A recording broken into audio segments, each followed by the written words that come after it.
Why did more people trust Morristown-Hamlin Healthcare System last year?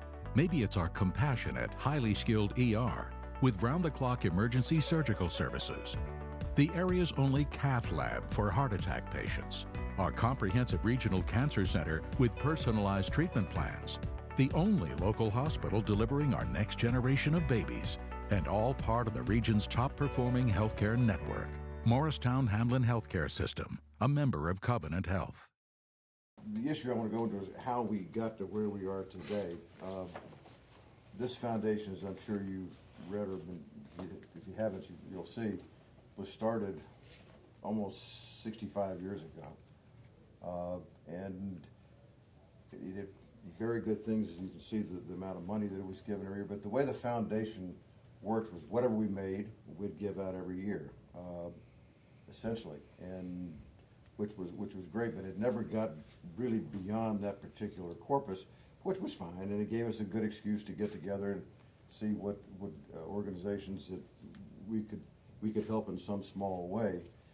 And we had this financial whiz who sometimes have good years and sometimes not such good years, as me, running it. But and I've I'm not running outside money anymore. So I told Tish what my situation was, and you know, I for some reason just didn't want to give the money away. Not that everybody in the world can run money better than me, but it's not that I didn't want to give it to somebody else. I just didn't want to give it outside of where the money's been. The money has been in Morristown. It's been in Hamlin County. It is for Hamlin County people and Hamlin County organizations. And by the way, parenthetically to whatever you said, what Scott said, I've been in New York for about 40 some odd years, and people ask me where I'm from. I say, well, I live in Essex Fells, New Jersey, but I'm from Tennessee.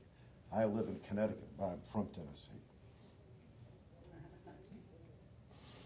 Not everybody gets to say that. That's a good thing, and that's why I come back here. That's why this has meant so much to me over the years. I must not have any sleep. In any event, we decided, and this was sort of spurred on by Sam. When Sam went on the board, I don't know, 5-6 years ago, he threw up a question which was sort of a monkey wrench. Well, why don't we just give all the money away? Well, no, that's not what we do. We sit here and have these important meetings and talk about these important organizations and how important we are by funding it.